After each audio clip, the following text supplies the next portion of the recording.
కృష్ణాంజనేయులు గారు కానీ జూపుడన్న కానీ అర్థం చేసుకోవాల్సింది ఒకటే. అందుకే జూపుడు గారు అంటే ఎట్లాగో పార్టీ లైన్ కాబట్టి తప్పదు. కృష్ణాంజనేయులు గారు కూడా అర్థం చేసుకోవాలి. నేను మాట్లాడింది ఏంటంటే మేమేదో వాళ్ళని వద్దనే చెప్పే ప్రయత్నం కాదు. నేను ఎంత చెప్పింది కూడా మీకు స్పెసిఫిక్ గా మళ్ళీ ఒకసారి అర్థం చేసుకోండి. పరామర్శకి వెళ్ళొచ్చు, ఆయన ఇష్టం అది. మరికినాడు దగ్గర చూస్తాడా, పోడిసినాడు చేస్తాడా, లేకపోతే మన బంగాళ చేసిన పలకరించుకోమన్నాడు. మాకు అది అభ్యంతరం లేదు. నేను అంటుంది అది కాదు. నేను చెప్పిందండి అంటే ప్రజాస్వామ్యంలో నీకు హక్కు ఉంటుంది, ఎదుటోడికి హక్కు లేదా? రాజ్యాంగము ఒక్కడికే హక్కు కల్పించిందా? రాజ్యాంగం ఇచ్చిన హక్కు నీకే హక్కు ఇచ్చింది, నాకు హక్కు ఇచ్చింది. నీకు వెళ్ళడానికి హక్కు ఇచ్చినప్పుడు నన్ను తొక్కుకుంటూ వెళ్ళమని చెప్పలేదు మిమ్మల్ని. నేను చెప్తుంది అది. మీరు వెళ్ళండి ఖచ్చితంగా, కానీ ఎట్లా వెళ్తున్నారు దానికి మేమే ఆపాలని ప్రశ్న. నేను ఎందుకు అన్నానంటే అసలు పర్మిషన్ ఇవ్వకూడదని. మీరు చెప్తున్నది ఏంటి, చేస్తున్నది ఏంటి? అండమక్రిట్ గా ఉన్నప్పుడు ఇవ్వకూడదు అనేది మన చట్టాలు చెప్తున్నాయి కదా. నేను దాన్ని కూడా చేశాను. ఎందుకు చెప్తున్నాను? సత్యపల్లిలో పలకరించడానికి గుంటూరు దగ్గర నుంచి బల ప్రదర్శన చేసుకుంటూ వెళ్తుంటే కారు కింద పడి చచ్చినాగా ఆపుకోకపోయినటువంటి మనిషి ఆయన. నిన్న శ్రీకాకుళంలో చూసాం. వైజాగ్ నుంచి శ్రీకాకుళం 100 కిలోమీటర్లు ఉంటే ఇక్కడి నుంచే లేచి బండి మీద కూర్చుని ఈవెన్ పోలీసు వాళ్ళను కూడా అవుట్ రేట్ చేసేటటువంటి పరిస్థితుల్లో మీ కార్యకర్తలు ఉన్నారు. వీటిని సమర్థిస్తారా మీరు? ప్రజాస్వామ్య వదలు వీటిని సమర్థిస్తారా? ఇది కరెక్ట్ అనేది. అంటే ప్రతిపక్ష నాయకుడు రోడ్డు మీద వెళ్తా ఎట్లయినా చేసుకుంటూ వెళ్ళొచ్చు, చంపుకుంటూ వెళ్ళొచ్చు, మన బంగాలు చేసుకుంటూ వెళ్ళొచ్చు, ఆడవలసిన నరుకుతాం పొడుస్తామని చెప్పొచ్చు, లేదా ఫ్లెక్సీ పెట్టుకుని రప్ప పొట్టేలు నరుకున్నది నడుతామని చెప్పొచ్చు. ఇవన్నిటికీ లేనటువంటి ప్రొవోకేషన్ ప్రభుత్వం ఇది కరెక్ట్ కాదని చెప్తే అది ప్రొవోకేషన్ అవుతుందా? ఏం నాకు అర్థం కావట్లా. మరి కొద్దిగా నేను చదువుకున్నా, ఒకవేళ చూపడమంతా కృష్ణాంజీ గారు అంతా చదవకపోయినా కొంచెం చదువుకున్నా నేను కూడా. అంటే ఇవి మీరు చేసేది కాదు, మీరు చేస్తున్నది ప్రొవోకేషన్ కాదు. అంటే ప్రభుత్వ పరంగా ప్రభుత్వం అనేది ప్రివెంట్ చేయాలా లేదా? అసలు మన చట్టం ఏం చెప్తుంది అంటే నేరం జరిగిన తర్వాత చర్య తీసుకోమంటుందా? నేరం జరగక ముందు నేరం జరగకుండా కట్టడి చేయమంటుందా? ప్రభుత్వం బాధ్యత ఏంటంటే నేరం జరగకుండా. సరే, ఇప్పుడు ఏం చేయాలంటారు? కాదండి, ఓకే గాదే గారు, ఇప్పుడు ఏం చేయాలి? ఆయన బయటికి రావడానికి పర్మిషన్ ఇవ్వకూడదు అంతేనా ఫైనల్ గా? నేను చెప్తుంది మీకు ఎందుకు పర్మిషన్ ఇవ్వకూడదు అన్నాను. గతం ఇల్లస్ట్రేషన్ అని చెప్పిందా చూపు కూడా అన్నానట. ఆ ఇల్లస్ట్రేషన్స్ ఉదాహరణ మనకు కనిపిస్తున్నాయి.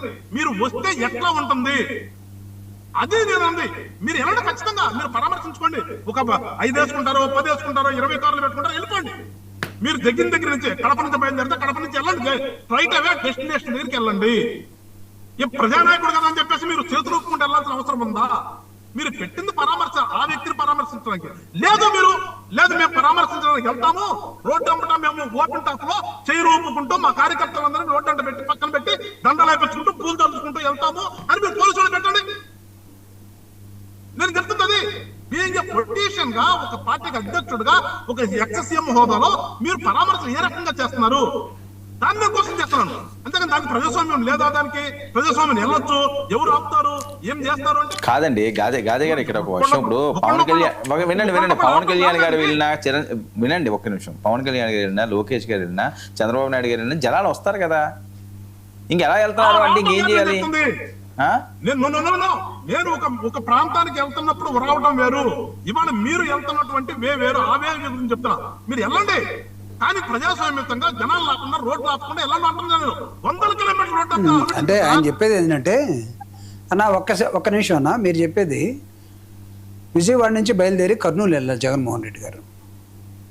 ఇక్కడ నుంచి కర్నూలు దాకా ఫ్లైట్లో వెళ్ళారు.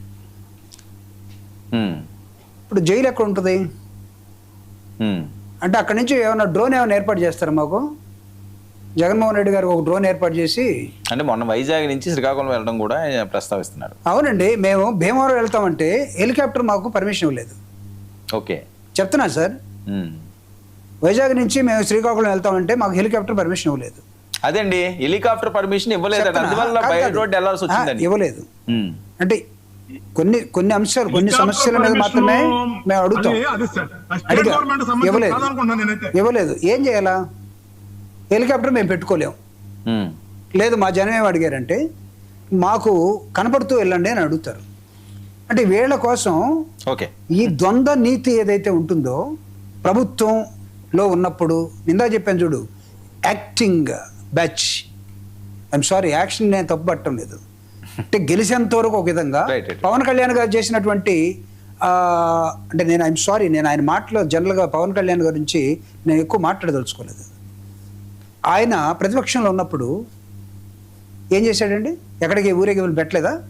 అరే కార్లు ఎక్కి ఛాలెంజ్ చేసుకుంటూ వెళ్ళిపోయాడే, రోడ్డు మీద పోనైపోతే నందిగామ దగ్గర రోడ్డు మీద బుర్లాడాడే, లేకపోతే విశాఖపట్నంలో నవోటలో హోటల్లో ఉండి అద్దాల్లోంచి చేతులు ఊపాడే.